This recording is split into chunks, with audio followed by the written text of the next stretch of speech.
penetre en tu corazón y el conocimiento sea grato a tu alma.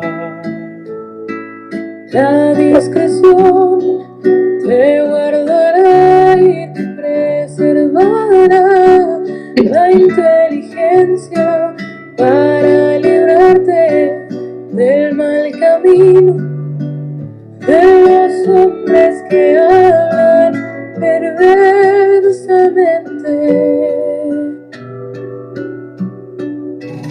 de los que abandonan los caminos rectos para andar por sendas tenebrosas, de los que disfrutan haciendo el mal y se gozan con las perversiones del vicio. Las veredas de los cuales son torcidas y torcidos sus caminos,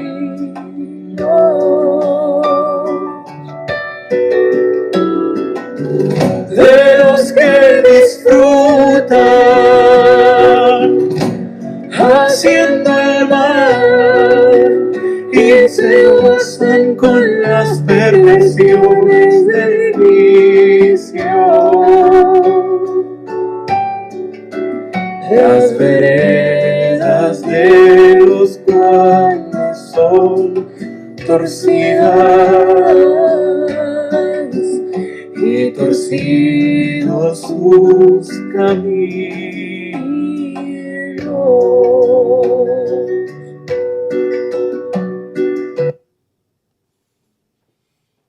Muy bien. Entonces, ahora sí, ya vamos a trabajar. Bendito sea Dios que haya alguien siempre. La literatura sapiencial no es fácil de entender. A mí me costó trabajo entenderla, por eso me voy a ir despacito para que ustedes me entiendan, porque es muy importante que yo pueda transmitirles la enseñanza. Si ustedes me ayudan a leer, ahí dice sabiduría. Es la forma más alta y más profunda de la prudencia humana. Sin ella, cualquier actividad humana es deficiente.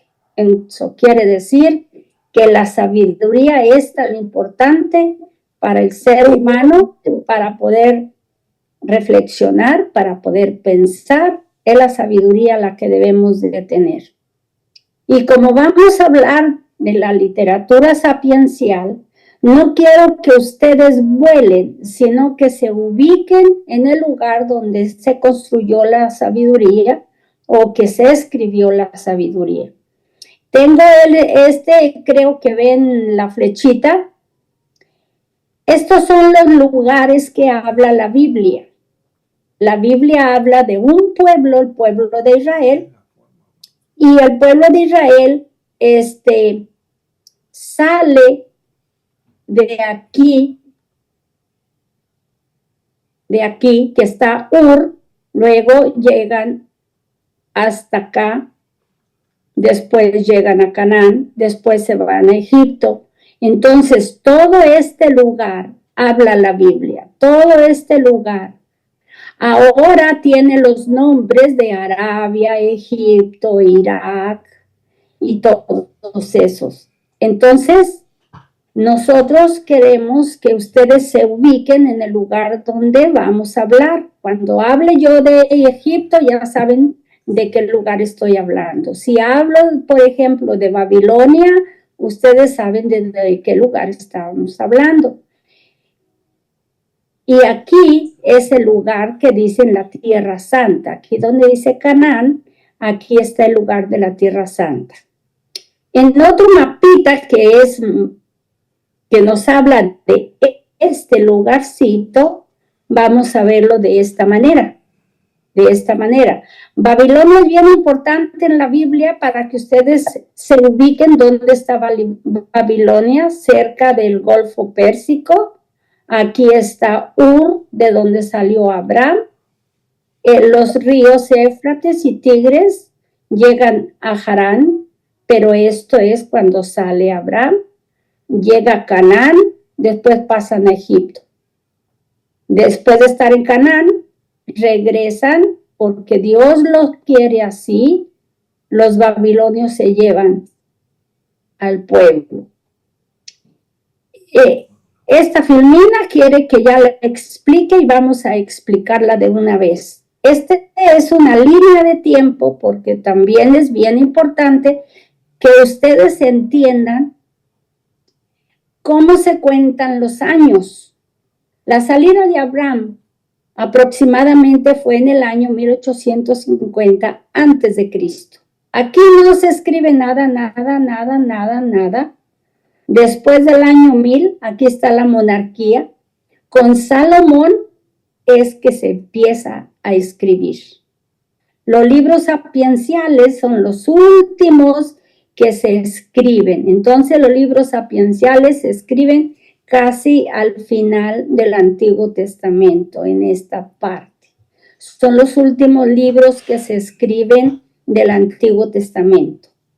Entonces, quiero que ustedes ubiquen que la Biblia no se empieza a escribir desde el principio, que aunque viene la historia de Abraham, viene la historia de Moisés, vienen todas esas historias escritas, pero no se escribieron en su momento, sino que empiezan a escribirse aquí en la monarquía con Salomón, porque Salomón se rodea de algunos sabios y los invita a que comiencen a escribir las historias que se cuentan desde acá. Esta es otra línea de tiempo porque yo quiero ubicarlos bien a ustedes para cuando comience a hablar sobre los libros sapienciales. Aquí dice en qué época se escribe la Biblia. Aquí está, miren, aquí está Abraham. 1850 sale de Ur. Aquí está la primera raíz de nuestra historia de salvación, Abraham. Esta es otra raíz, esta es Isaac, esta es otra raíz que es Jacob. Vean ustedes cuántas raícitas tiene Jacob. Entonces estos son los patriarcas. Aquí en Egipto aparece Moisés. Esta es la parte del desierto. Acá aparece Josué, jueces. Pero aquí tenemos la monarquía.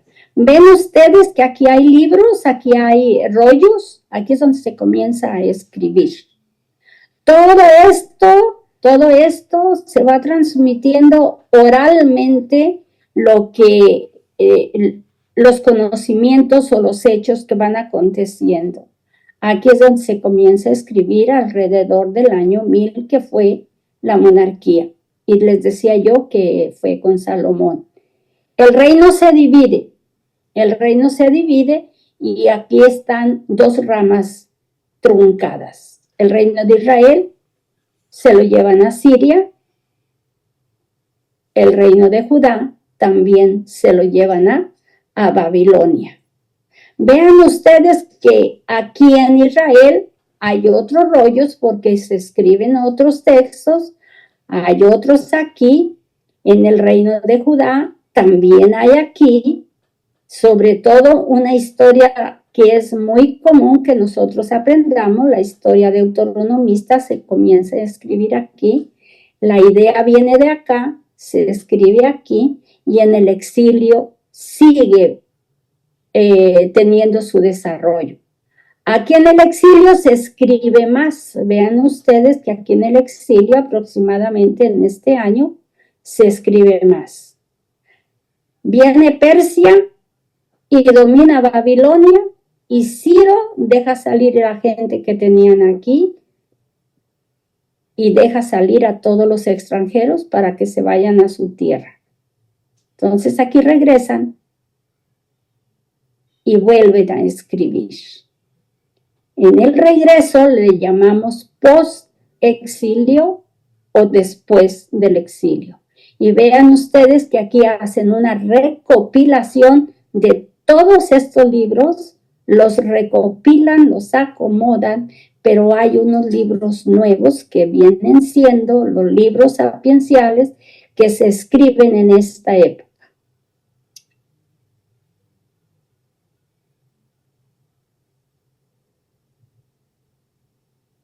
En la época del destierro, cuando ellos están aquí, ellos están pensando que Dios los castigó y que por eso están fuera de su tierra. Nosotros le llamamos exilio. Nosotros podríamos decir que estamos en el exilio, pero nosotros estamos aquí porque nosotros quisimos, no porque nos hayan obligado. Entonces, ellos sí estaban obligados a estar aquí. Aquí nos dicen que en la época del destierro se produjo un cambio de mentalidad, de una concepción colectivista a una concepción individualista y personal. Reflexión sobre el problema de la retribución. La historia deuteronomista tiene mucho que ver con esta teoría de la retribución. La historia deuteronomista nos dice que si Dios nos castiga es porque hicimos cosas malas. Y si a la persona le está yendo bien, pues es porque no ha pecado y Dios lo está bendiciendo. Entonces, esta teoría de la retribución está basada en ese pensamiento.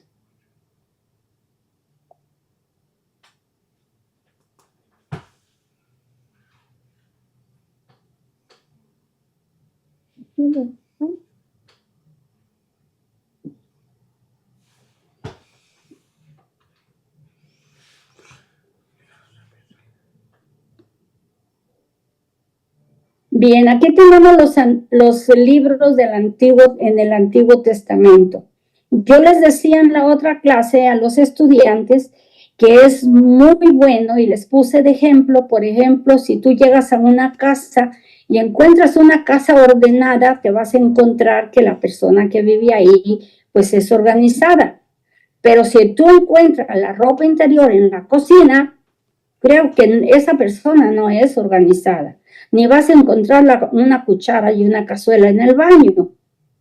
Si encuentras todo ese desorden, dices tú, oh, aquí estos no trabajan, no organizan nada. Lo que yo quiero darles a entender que también en la Biblia hay que organizarlo todo.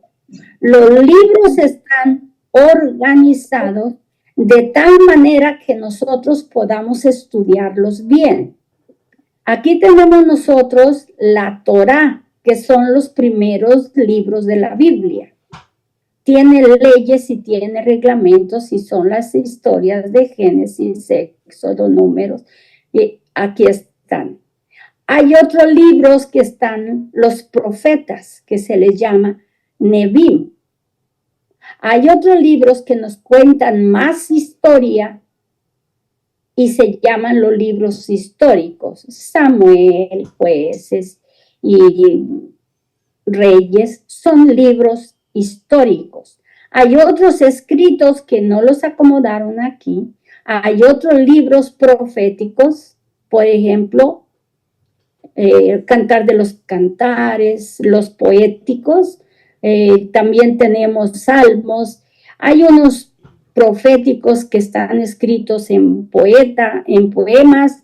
Entonces es bien importante que estén organizados. Vean ustedes que toda la organización está porque los libros son diferentes. Pero a nosotros nos corresponde ahora los Ketubim o sapienciales.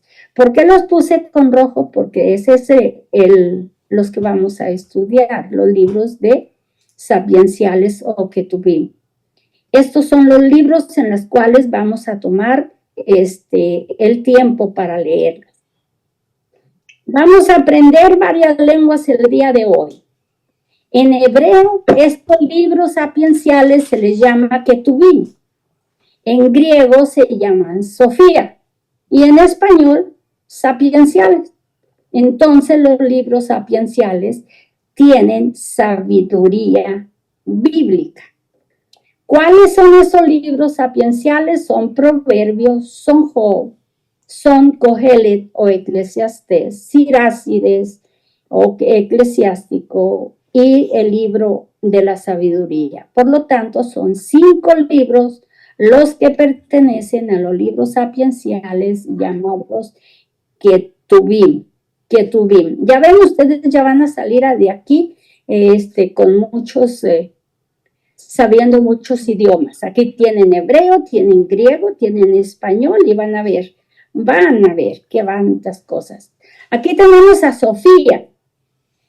En la Biblia la sabiduría se designa con la palabra Hokma, que en griego quiere decir Sofía. Pero miren nomás qué bonito pusieron a una mujer, porque la mujer es el ser más bonito que Dios hizo, ¿eh? Lo digo yo que soy mujer. Entonces, miren, la sabiduría es la capacidad adquirida por el hombre para guiar bien su vida personal, familiar y social con prudencia. Necesitamos sabiduría para guiar nuestra vida. Ahorita estoy hablando en general. Hay personas que no han ido a la escuela, pero tienen sabiduría y son muy prudentes,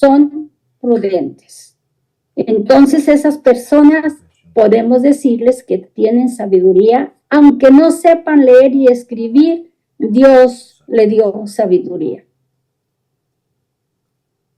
Vamos a ver cómo se originó la bendita sabiduría. Estamos hablando de que es un conocimiento basado en la experiencia, es un conocimiento empírico. Las personas que no tienen preparación académica, pero que son sabias en sí y que tienen sabiduría, esa sabiduría se le llama sabiduría empírica, porque es una sabiduría que se basó en la experiencia, Hay personas que por estar experimentando lo que van pasando en la vida, van agarrando mucha experiencia y en sí van tomando sabiduría.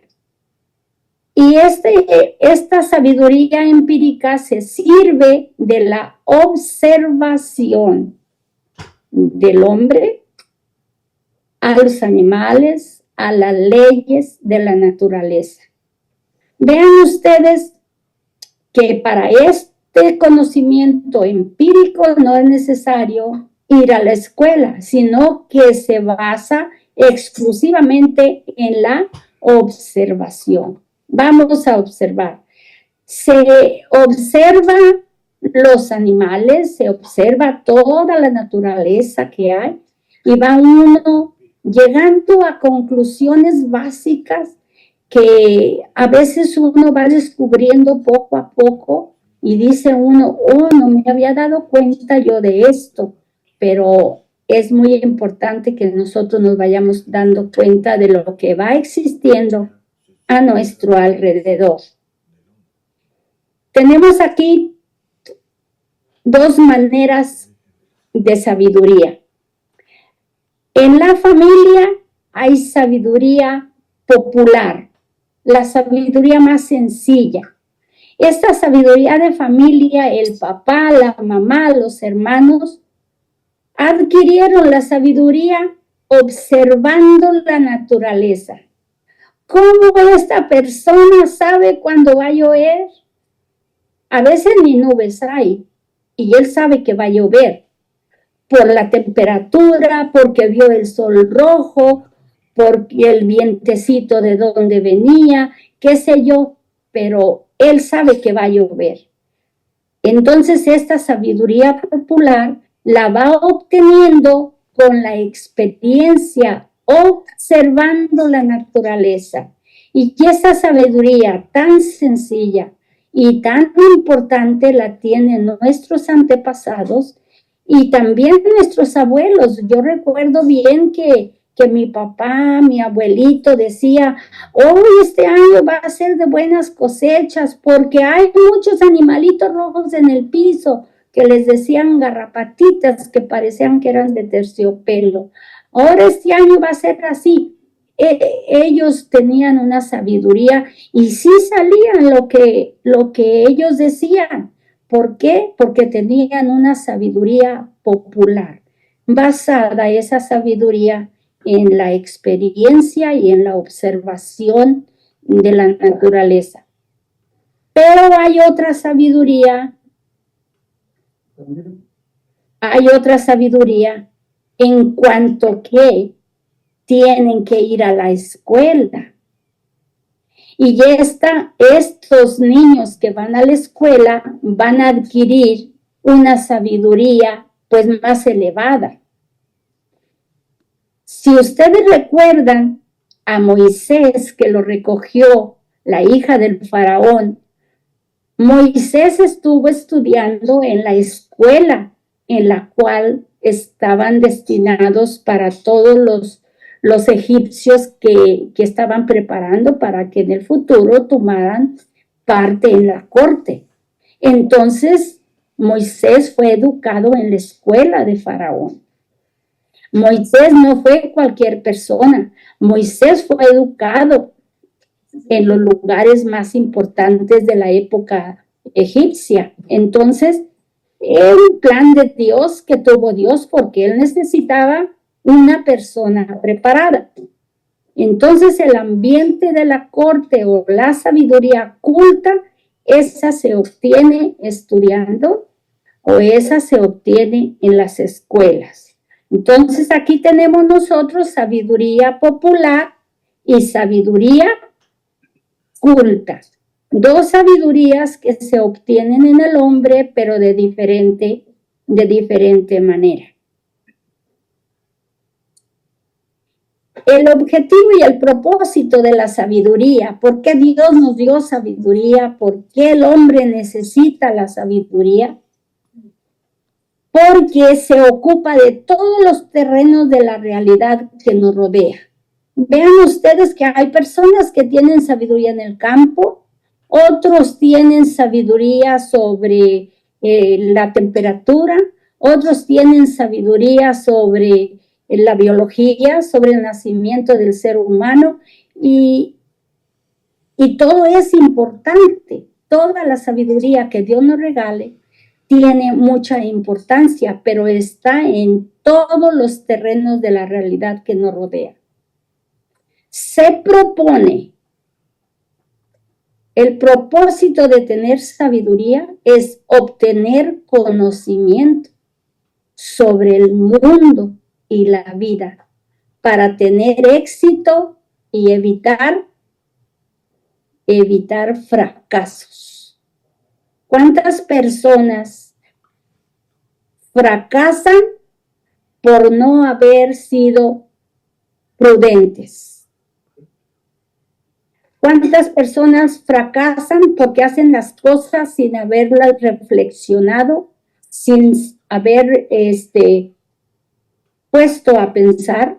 Todo lo hacen así, de rápido, y después nos quejamos que fracasamos. Entonces, la sabiduría necesita ser prudente, con calma, pensarlo, reflexionarlo, porque necesitamos tener éxito y evitar fracasos.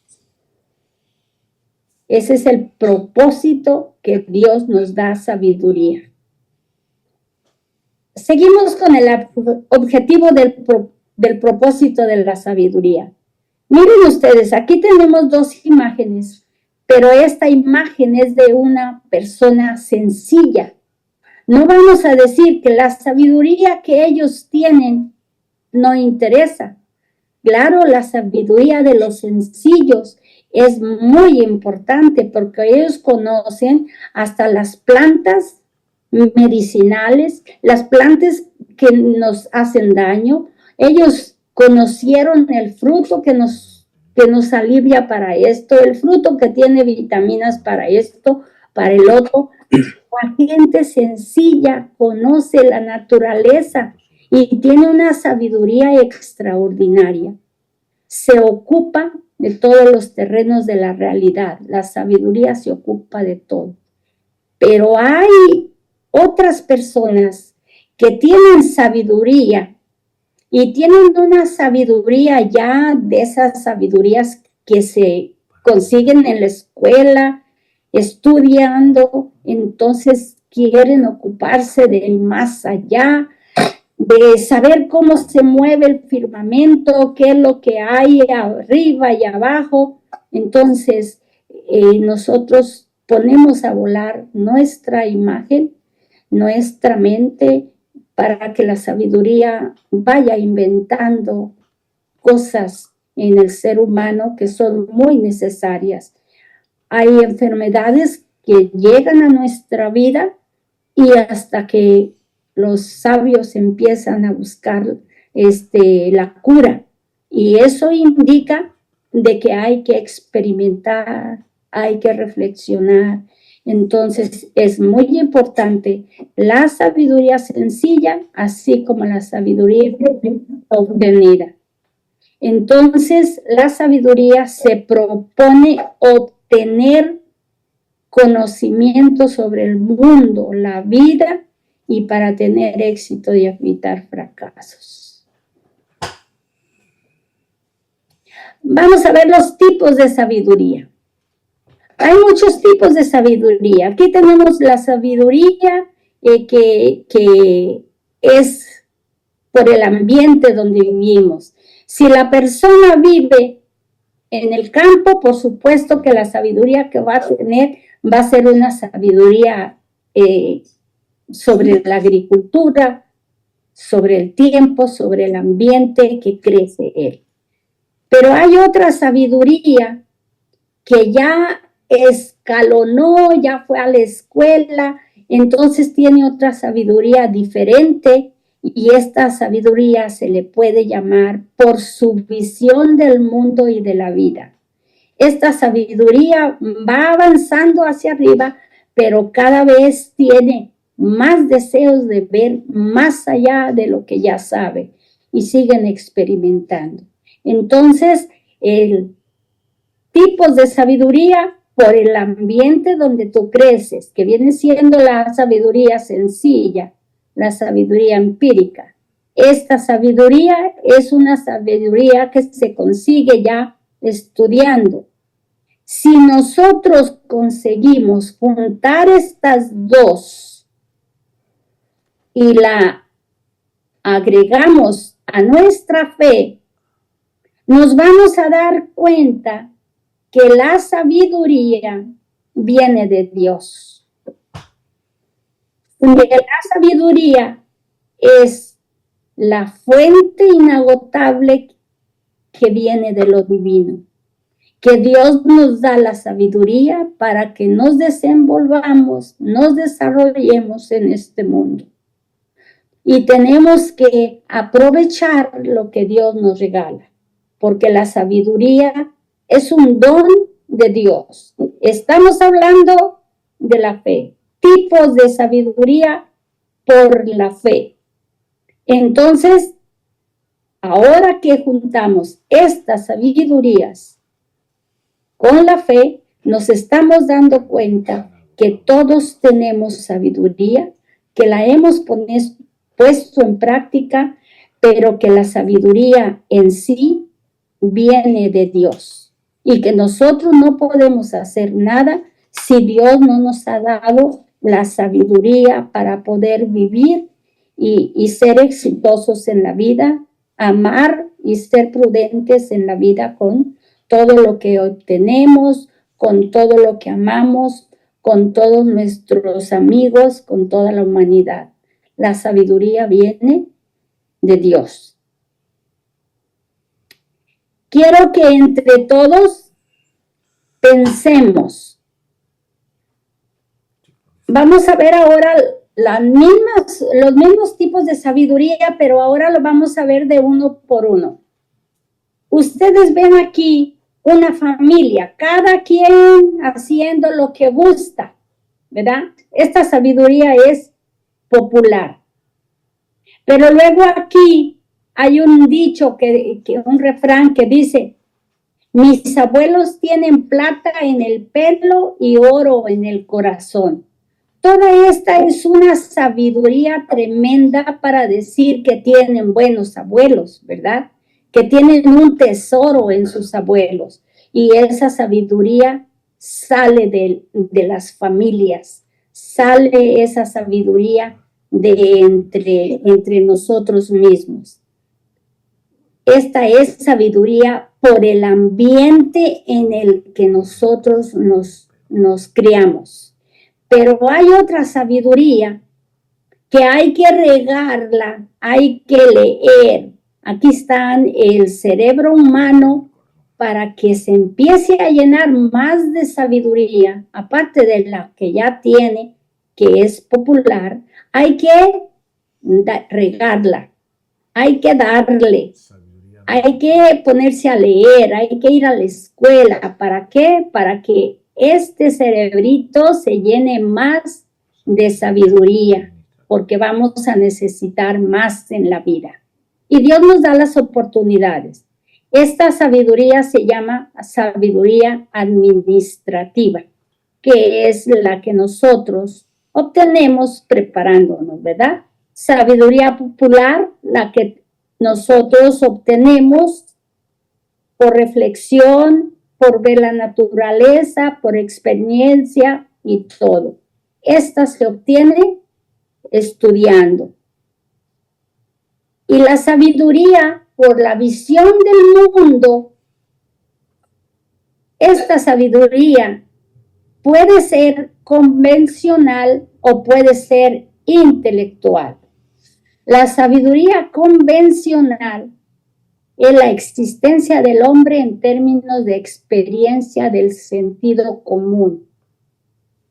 Este hombre tiene sentido común, pero quiere ir más hacia adelante. Mantiene la idea de un orden universal, prevalece la doctrina de la retribución. Ya me está pareciendo esta aquí. Esta sabiduría convencional está convencido de que Dios hizo todo. Si las estrellas están bien puestas, está porque Dios lo hizo. Él es el sabio. Pero también dice, si yo me porto mal, Dios me ve y me va a castigar. Si me porto bien, pues entonces me va a ir bien. Y viene siendo la idea de la teoría o de la doctrina de la retribución. Según la conducta, es el resultado. Tenemos nosotros la teoría de la retribución en Proverbios, en la sabiduría, en Sirácides. Hablan de esta teoría que el pueblo de Israel pensó que tenían un Dios que sabía castigar. ¿Por qué? Porque no cumplieron con la alianza que Él les había dicho. Ustedes hacen mi alianza, yo seré su Dios y ustedes mi pueblo, pero tienen que cumplir mi alianza. La alianza que se hizo en el Sinaí, cuando Moisés baja con las tablas de la ley. Entonces, como no cumplieron, pues Dios los castigó. Esa era la mentalidad que tenían con esta teoría. A esa sabiduría se llama convencional. Están convencidos. Pero las personas siguen estudiando y viene una sabiduría arriba de esta que se llama sabiduría intelectual. Más arriba de lo que ya están convencidos, ponen en duda lo que acá estaban convencidos. Ponen en duda y cuestionan, hasta niegan las reglas derivadas de la experiencia. Estas aparecen en Job y en Cogelet. Dice, no. Si Dios es bueno, ¿por qué me va a castigar? Soy su hijo, también me ama. Entonces en su mente va a haber un cambio. Cuando ellos regresan del exilio, ya no van a pensar lo mismo que cuando fueron al exilio. Porque ellos descubren a un Dios personal. No un Dios que habla a un pueblo, a que habla en grupo, sino a un Dios que habla por personas. Entonces, esto lo vamos a leer en Job y en Cogelet.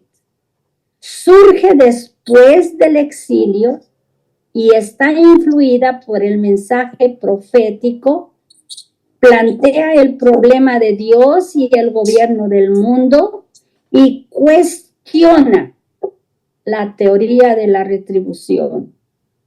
¿Cómo es eso de que si yo me equivoco, si yo me resbalo, si yo hago un error, ya Dios me va a castigar por eso? Los papás son buenos y quieren a sus hijos y los aceptan con sus errores. Dios tiene que ser igual. Entonces, la sabiduría intelectual pone en duda lo que antes ya estaban convencidos. Y esto pasó cuando regresan del exilio. Y vamos a ver ahora la sabiduría por su fe, que viene siendo sabiduría religiosa. Dice Proverbios, el principio de la sabiduría es el temor del Señor. No temor en cuanto que le voy a tener miedo, sino respeto. No quiero hacerlo sentir mal. No quiero que él piense que yo estoy haciendo las cosas mal. Yo quiero que me vea como su hijo. Entonces, el temor del Señor es el principio de la sabiduría. La influencia de la sabiduría lo llevó al culto. Aquí tenemos una imagen que nos dice, cuando ellos descubren que el temor del Señor es la sabiduría, entonces ellos empiezan a hacerle culto a ese Dios que sabe llevarlos por buen camino y que si se equivocan, les da otra oportunidad de arrepentirse y seguir adelante. Entonces, cuando ellos empiezan a decirle palabras bonitas, palabras que le gustan a Dios escuchar, le van a decir palabras que su corazón quiere decirle a Dios. Y así van haciendo la oración, van haciendo los salmos, van haciendo los himnos. Cuando la persona se conecta con Dios y empieza a abrirle su corazón. Ahí es cuando nace el culto a Dios. Por la influencia de la sabiduría lo llevó al culto. Nacieron los poemas, los himnos, los salmos para el Señor. Entonces nos estamos dando cuenta que la sabiduría no solo apareció al finales de la época del Antiguo Testamento, sino que ahí fue donde se escribió, pero que la sabiduría había aparecido desde que el hombre fue creado. Se dan cuenta los descubrimientos que la única fuente de la sabiduría es Dios y que el temor de Dios es el principio de nosotros tener sabiduría. Si tú amas a Dios y tú entiendes a Dios, tú eres sabio. Nada más hay que entender lo que Dios te está mandando. No te vayas por otro lado. Y nace esas palabras que nosotros llamamos oración, esas palabras que nosotros llamamos himnos, alabanzas. Todo eso nace de nuestro corazón para dirigirnos a Dios. Entonces la sabiduría y la religión juntos ya es otra cosa. Después del exilio, el movimiento sapiencial logró integrar la religión y el ser humano. No se les olvide que fue después del exilio, o sea, cuando ellos ya regresan. La creación es vista como la sabiduría divina y la fe en Dios, e ilumina los secretos de la vida. Miren, es aquí, ya no están hablando del pueblo de Israel, ya están hablando de una persona, de un ser humano que se conecta con Dios para entender la vida. Entonces ya están hablando de la creación, pero la creación ya fue escrita, sí, ya fue escrita, pero ahora la van a volver a escribir, pero con sabiduría. Antes la escribieron como historia, como el paso de Dios y todo eso. Ahora van a utilizar la sabiduría para escribir la religión. En la época del destierro, acuérdense que ya se los mencioné, en la época del destierro, se produjo un cambio de mentalidad, de una concepción colectivista, o sea, en grupo, a una concepción individualista y personal. La reflexión sobre el problema de la retribución o lo que nosotros le llamamos la historia deuteronomista. Dios ya no nomás piensa en el pueblo de Israel, piensa en cada persona. Antes no lo concebían así, pero ahora ya conciben de que Dios es un Dios personal. Ya sabemos el origen de la sabiduría. Estamos pensando que el pueblo de Israel era sabio y nos damos cuenta que sabía copiar. Yo como maestra me daba cuenta que mis alumnos en los tiempos de las pruebas, copiaban y unos a otros se pasaban las respuestas. Saben que el pueblo de Israel también copió cosas que ellos no sabían y que se habían desarrollado en otros lugares como en Arabia, en Egipto, en Babilonia, en Canaán. Toda esa sabiduría que se desarrolló en estos lugares, el pueblo de Israel la copia y ya hace su propia reflexión de sabiduría. En el reinado de Salomón se comenzó a abrir en Jerusalén una escuela de escribas para formar a los empleados de la administración. Parece que Isaías era uno de los que estaban ahí al frente de esa escuela. Las relaciones comerciales, políticas y diplomáticas se favorecieron con el estudio. Yo creo que donde quiera y en todas las épocas, ¿verdad? Se favorecen con el estudio. Surgieron escuelas en las cortes de los reyes y así aparecieron los escribas que recibían un estudio de calidad. Así como Moisés recibió un estudio de calidad, ya en Israel también estaban recibiendo estudio de calidad y estaban apareciendo los escribas ya preparados. Muy importante que los escribas se prepararan, ¿verdad? Muy importante.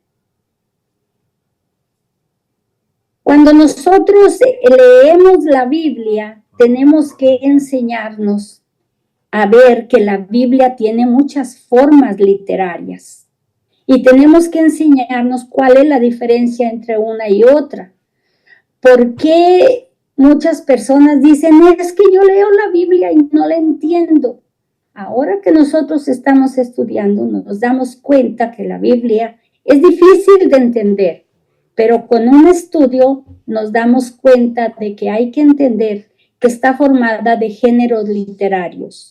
Aquí tenemos algunos proverbios, aforismos, parábolas, alegorías, fábulas, discurso sapiencial, himnos, diálogos, poemas, Todos esos son algunas formas literarias, pero yo estoy hablando de los libros sapienciales, no estoy hablando de otros libros, porque otros libros pueden tener otra clase de literatura sapiencial, otra clase de formas de escribir, otra clase. Pero estoy hablando de los libros sapienciales, que estas son las formas en que aparecen para que cuando lo lean, ustedes fíjense lo que estamos leyendo. Por ejemplo, en el libro de Job hay muchos diálogos, ¿verdad? En el Cantar de los Cantares hay poemas. En los Salmos hay poemas. En algunos profetas hay también poemas. Entonces tenemos que darnos cuenta que cuando leamos la Biblia, tenemos que entender que hay muchos géneros literarios. Así a grandes rasgos vamos a ver lo que es cada uno de ellos. La primera son proverbios. Muy fáciles de entender los proverbios. Son dichos populares que evocan la sabiduría del pueblo. Son enseñanzas de inspiración religiosa fundadas en la observación. La que vimos hace un momento, que su abuelo tenía plata en el pelo y oro en el corazón. Es un dicho popular, pero que tiene mucha sabiduría. Y eso se llaman proverbios o dichos para nosotros. Los aforismos son parecidos a los proverbios. La única diferencia es que estos dichos tienen estructura rítmica, tienen ritmo y ya es fácil de memorizar. Es como cuando decimos un poema y ustedes dicen, vámonos poniendo música para que suene más bonito. Es así los aforismos. Son los mismos proverbios, pero ahora con rima, con rima. Aquí tengo un ejemplo, dice, un hijo sabio es la alegría del padre. Luego viene la segunda parte que concuerda. Un hijo necio es la tristeza de su madre. Fácil de entender. ¿Por qué? Porque tienen rima. Entonces son parecidos, son como son hermanos. Van de la manita. Entonces nosotros vamos a distinguirlos porque estos dichos tienen rimas o tienen un poquito de facilidad para memorizar. Llevamos dos. Otra forma literaria son las narraciones en prosa. Estas desarrollan una trama, una intriga. Es una estrategia donde enfrenta a dos mundos. ¿Qué estoy leyendo? ¿Parábolas? Sí, ¿verdad? Parábolas. ¿Y qué dije yo? Bueno, parábolas. Vean que Jesucristo utilizó mucho las parábolas. Manejan esto como una comparación de dos mundos, pero que nosotros tenemos que decidirnos por uno de ellos. Jesús utilizó las parábolas para decir cómo era el reino de Dios. El reino de Dios es como un sembrador sale a sembrar la semilla, Esas son parábolas. Se dicen en prosa y se desarrolla una trama o una intriga. Una estrategia donde enfrentan a dos mundos de valores diferentes e invita a decidirse por ellos. Vamos a poner de ejemplo 2 de Samuel 12, la parábola de Natán cuando fue con David y le dice, fíjate que había una persona que llegó un visitante, le mató una oveja y fue y se la robó a su vecino porque quería no matar la suya. Todo eso, ¿no? Es una parábola. David se enoja y dice, ¿quién fue? ¿Qué le dice el profeta? Fuiste tú, le robaste la mujer a Urías. Esa es una parábola. Entonces, en la Biblia es una forma literaria las parábolas. Vamos a ver las alegorías. Es una serie de metáforas que pueden personificar objetos inanimados o ideas abstractas. Vamos a ver qué es metáforas, porque no sé cómo se come esto, vamos a comer todos juntos esto. Metáfora es una figura que traslada el significado de un concepto figurado a otro real. Dice que traslada. Voy a ponerles un ejemplo. Fíjense que mi bisabuela usaba un teléfono inteligente para mandarme chats. ¿Ustedes qué dicen? ¿Será cierto eso? No, ¿verdad? Estamos usando una metáfora. Estamos diciendo que en aquel tiempo se estaba usando el teléfono inteligente y no, el teléfono inteligente es de ahora. Estoy trasladando un significado de un concepto figurado a otro real. Solo para decir que mi abuelita me escribía. Pero como estoy ahora, yo le digo que me utilizó el teléfono inteligente. Entonces, esta es una alegoría utilizando ¿qué? Metáforas. Una relación. Y no se preocupen que todo esto está en su libro, en sus apuntes. Las fábulas es otra forma literaria. Esta es fácil de entender, es una narración que presenta como personajes al mundo de los animales y plantas. Los animales hablan, las plantas hablan y se contradicen, se hacen amigas, pero se propone educar y captar la enseñanza. Muy usadas en los pueblos vecinos de Israel. Por ejemplo, la canción de la viña. Ahí está en Isaías 5.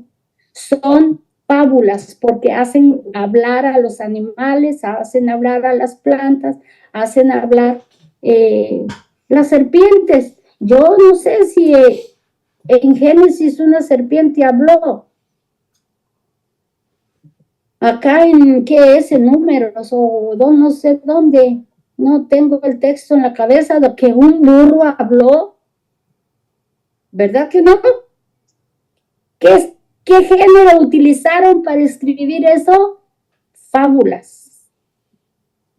Ni la serpiente habló, ni el burro habló, sino que el escritor utilizó una forma literaria llamada fábula, donde utilizan a los animales hablando, a las plantas o a los objetos también. Otro género literario o forma literaria, y estas vienen en las preguntas de la tarea, es una forma literaria que le permite tratar un argumento. Esta forma se encuentra en Job, donde hay diálogos entre los amigos y él. Permite plantear y discutir para buscar una solución, el sufrimiento del inocente. Como vamos a ver a Job en el siguiente jueves, entonces esto lo vamos a ver el jueves, el diálogo, que es otra forma literaria. Y siguen los poemas que hay en Proverbios, hay poemas, hay poemas en Cantar de los Cantares, hay poemas en varias partes de la Biblia, hay poemas. Y tenemos que enseñarnos a agarrar el género literario o la forma literaria que sea. Por eso trata uno de explicárselas. En el Antiguo Testamento hay muchas tradiciones, pero esas tradiciones son sapienciales que no se escribieron. hasta que regresan del exilio. Siempre han existido. Las tradiciones sapienciales siempre han existido. Miren, en el Pentateuco hay muchas tradiciones sapienciales. Está el paraíso, que el escritor utiliza todas estas cosas hermosas para decirnos que Dios prepara un lugar hermoso para el ser humano. La vida de José es otra tradición sapiencial. Cómo el pueblo de Israel iba a quedarse en Egipto para poder tratar o para poder relatar al pueblo en Egipto, pues entonces acomodan una bisagrita para unirlos. Es una tradición sapiencial del escritor. La astucia de Jacob, acá tenemos otro, con la astucia de Jacob. Él quería la bendición, su hermano no la valoraba, pero un día se aprovechó que tenía hambre y se la cambió. Dame de comer, no, si no me das el derecho de la bendición. Vean ustedes que desde el Antiguo Testamento, desde los principios, tiene tradiciones sapienciales. La sabiduría de Salomón también está en el Antiguo Testamento. Dos mujeres que se pelean por el hijo. ¿Qué dice Salomón? Ni se peleen, pártanlo por la mitad de un pedazo cada quien. ¿Qué dice la madre? No lo partan, dénselo a ella. Ah, entonces usted es la madre. Usted es la mamá. Entonces estas tradiciones sapienciales siempre existieron, pero hasta que se escriben los libros sapienciales alrededor del siglo V antes de Cristo, es cuando empiezan a recopilar toda esa literatura sapiencial y la van poniendo por escrito. ¿Vamos al descanso o qué? Sí. Sí, nos vamos al descanso. No es lo que sabes, sino lo que haces con lo que sabes. Y ahí nos quedamos para que se vayan a descansar. Y una de las... ¿Verdad? Ahí dice que vamos a ver ahora proverbios. Ahora no voy a estar hablando de libros en general. Ahora vamos a hablar de uno en especial, que es el libro de los proverbios. Dice que los proverbios reflejan las costumbres del ambiente cultural de un pueblo. Y eso es una verdad. Cada quien, si ustedes se dan cuenta, hay proverbios muy exclusivos de ciertos lugares. Lo que ustedes acaban de decir, realmente son proverbios muy actuales, muy provechosos y con una enseñanza muy buena. Entonces, ese proverbio está reflejando la costumbre de un pueblo, ¿verdad? Entonces, proverbios en hebreo se llama mesalim. Estamos hablando de proverbios, no de libros sapienciales. En griego, ayúdenme a leer, paroimía, en latín, proverbia, y en español, dichos. Más fácil, ¿verdad? Dichos. Los mesalim son enseñanzas de inspiración religiosa y moral fundadas en observaciones que hay que reflexionar para ser entendidas. Sí, porque hay un refrán que lo dicen mucho las mujeres cuando son suegras o no sé qué. Quieren decirle algo a la nuera y le dicen a otra persona, ay, ya vienes, o así, cualquier cosita. El refrán viene siendo, a ti te lo digo mi hija, entiéndelo tú, mi nuera. Se lo dicen a otra persona para que otra persona lo entienda. Y eso es muy común en las familias cuando una suegra ahí no la quiere, ¿verdad? Entonces quiere echarle a la nuera y le echa por ahí. Y los refranes, pues hay que entenderlos, ¿verdad? Y hay que reflexionarlos, porque mi suegra me quiere decir eso. ¡Qué barbaridad! Miren, los libros de los Proverbios es el libro sapiencial más antiguo del Antiguo Testamento. No quiere decir que sea el más antiguo en escribirlo. No. Es el más antiguo que se empezó a usar. Porque la gente muy sabia empezó a decir dichos.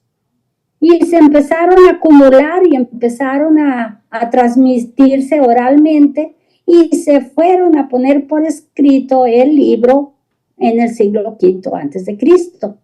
Pero es el libro sapiencial más antiguo del Antiguo Testamento.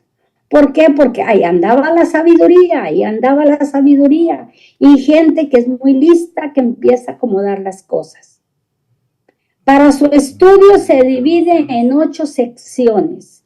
Todas las cosas tienen que tener orden. Desde el principio, ustedes se acuerdan lo que decía de la cocina, ¿verdad?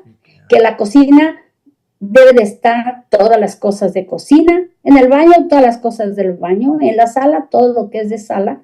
¿Por qué? Porque la organización nos facilita el trabajo. Aquí los proverbios también están organizados de tal manera que están en orden. Miren, en el prólogo, pues como todos los prólogos, ahí habla de qué se va a tratar el libro. Pero luego viene en el número 2, Proverbios de Salomón, y en el 4, Proverbios de Salomón. En 2 secciones se ven los Proverbios de Salomón. En el 3 son palabras de los sabios. Sabios que nacieron en el tiempo después del exilio. Antes había profetas y todos esos, pero sabios solamente empezaron a aparecer en el tiempo del regreso del exilio. Entonces son palabras de los sabios en el número 3. En el número 5, palabras de Agur. En el 6, proverbios numéricos. En el 7, palabras de Lemuel. Y en el 8, la mujer ejemplar. Le dieron ahí un espacio a la mujer, otra vez la mujer. Y es curioso porque en el Antiguo Testamento la mujer no la consideraban un ser humano igual que el hombre, sino que un ser humano de segunda. Y sin embargo le dan un papel muy importante en el libro de Proverbios. Mujer virtuosa. Ahí está una mujer virtuosa. Le da a ella bien y no mal a todos los días de su vida. Es una mujer que tiene virtudes, a la persona que viva con ella le va bien y no le va a ir mal. Pero porque ella es virtuosa. Vean ustedes en un matrimonio, cuando falta el hombre, a veces la familia se desintegra. Y cuando falta la mujer, si la mujer se queda, que es la que no muere, ella siempre trata de tener unidos a sus hijos. Así ella lava y planche para mantenerlos, pero no deja que sus hijos se desintegren. Y si muere el hombre, sí deja que se desintegre la familia. Y no quiero generalizar, hay algunos hombres que no, pero casi por lo general en aquellos tiempos, tiempos pasados, la mujer es como más hacendosa, trata de unir más a los hijos, pero es una mujer virtuosa. Por eso le ponen un lugar especial en el libro de los Proverbios a la mujer. También vamos a hablar de hombres. El libro de los Proverbios, las secciones 2 y 4 son atribuidas a Salomón, el rey de Israel. ¿Qué fue lo que le pidió a Dios? Sabiduría, ¿verdad? Ahí tenemos el rey sabio porque él pidió sabiduría y Dios le dio la sabiduría. Quizá lo recogieron generaciones de escribas de la corte porque las expresiones parecen de la época del exilio. Las expresiones del 2 y del 4, aunque están atribuidas al rey Salomón, las expresiones parecen de la época del exilio. Pero ¿por qué le pusieron de Salomón? Porque cuando una persona escribe, no le va a poner su nombre, porque si no es conocido van a ignorarlo. Pero si le pone el nombre de una persona importante, pues entonces sí se ponen a leer el libro. Yo me puse de ejemplo, pero no soy buena para ponerme de ejemplo. Si yo escribo digamos, un folleto o un librito y le pongo mi nombre, pues hay personas que no saben ni quién soy yo. Lo van a ver y aunque se lo regalen, ni lo van a leer, ni regalado. Pero si yo lo pongo como resumen de los textos bíblicos que se ven en el instituto bíblico durante el avanzado o algo así llamativo, si digo que es del instituto bíblico de la Arquidiócesis de Los Ángeles, ay, esto ha de estar llamativo, hay que leerlo. Es del instituto. Por eso hay que ponerle algo llamativo para que lo lea la gente. Ahí pusieron a Salomón porque los proverbios de Salomón, tal vez por ahí dijo algunos y se fueron pasando de generación en generación y ahora le atribuyen 2 partes del proverbios. Pero dejémoslo así, si fue un rey sabio y lo quieren adjudicar esas 2 partes de secciones al rey Salomón, la aceptamos. La colección 3 presenta sabiduría egipcia. La que está en medio de 2 y de 4 presenta sabiduría egipcia.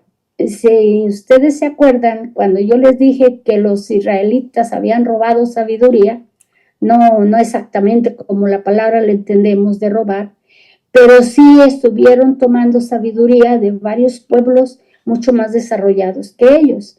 Entonces, esos refranes o esos textos de la sección 3, más parece que fuera de alguien que es egipcio.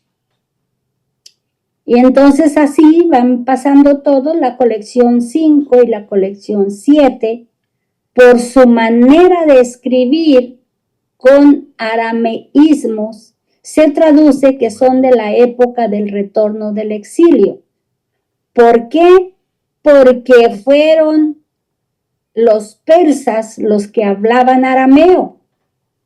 Y cuando los persas dominaron al pueblo de Israel, pues ellos aprendieron arameo y tal vez pusieron escuelas en arameo y aprendieron arameo. Entonces el pueblo de Israel hablaba hebreo y hablaba arameo. Y el hebreo lo dejaron como una lengua sagrada y el arameo como una lengua común. Entonces la sección 5 y la sección 7 tenía escritos muchos arameísmos.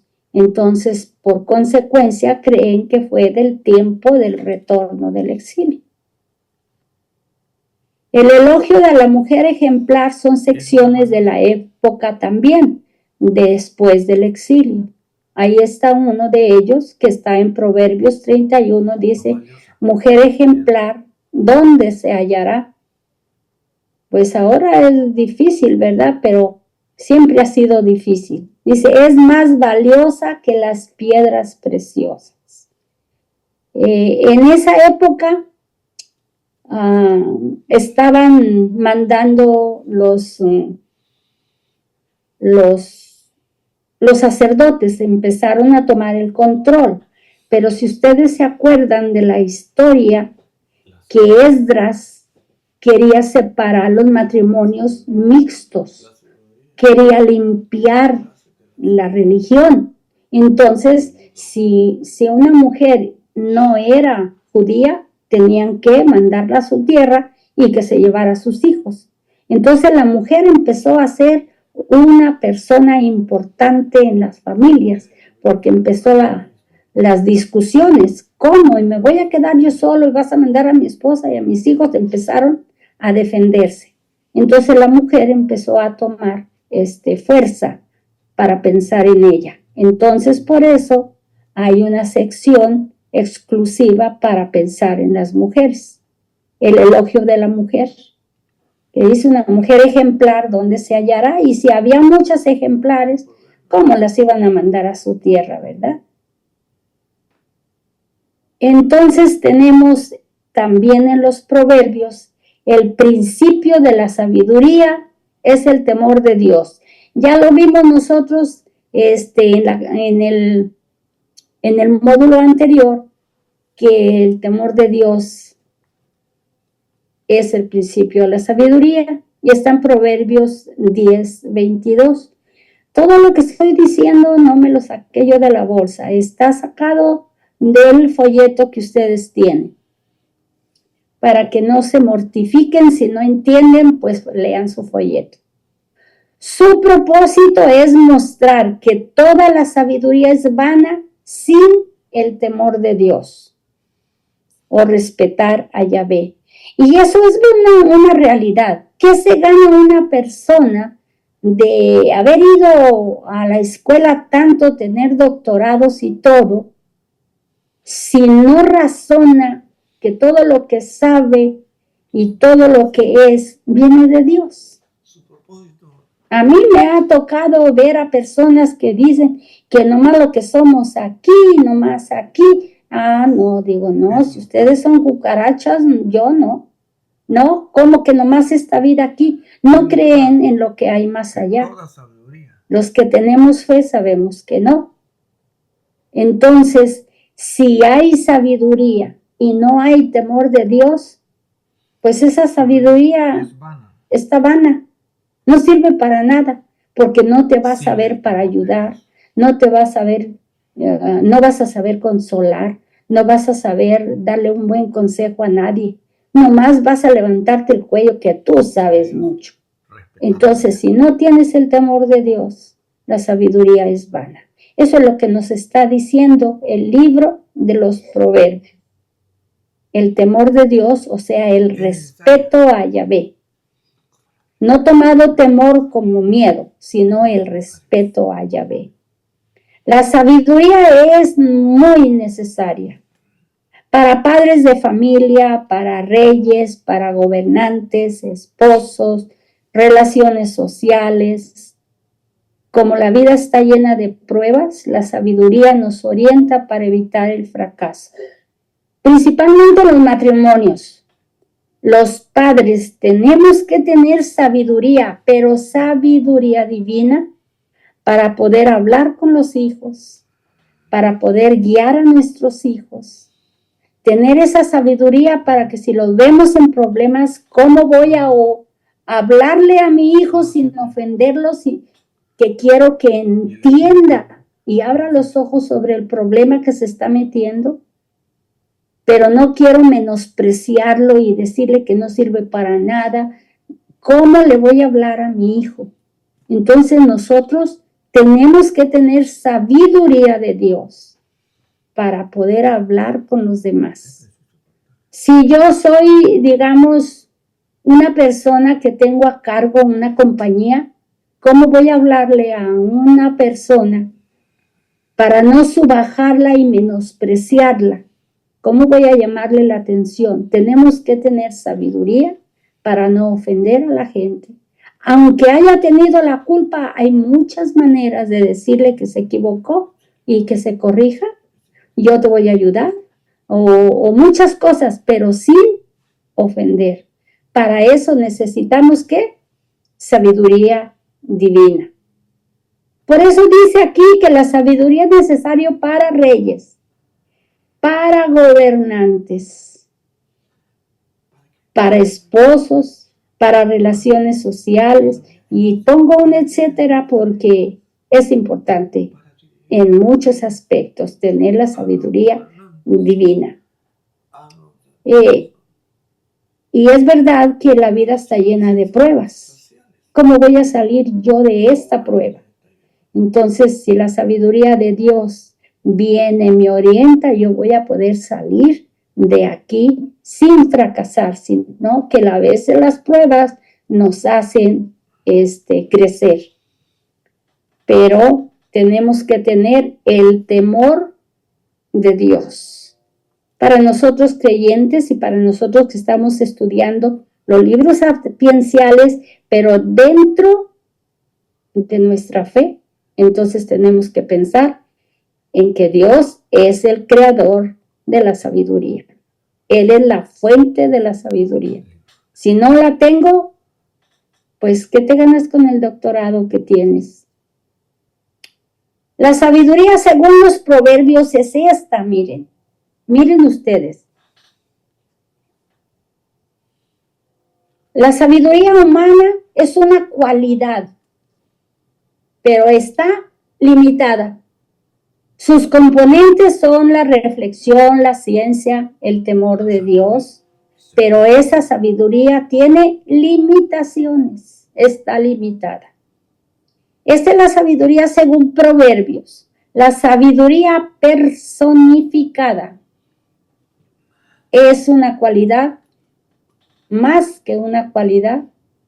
Se esfuerza por atraer a los pecadores y toma los rasgos de un anfitrión generoso. Invita a su gente a una celebración con Dios. Esta sabiduría es buenísima porque tú tienes la sabiduría de Dios. Dios te dio esa cualidad.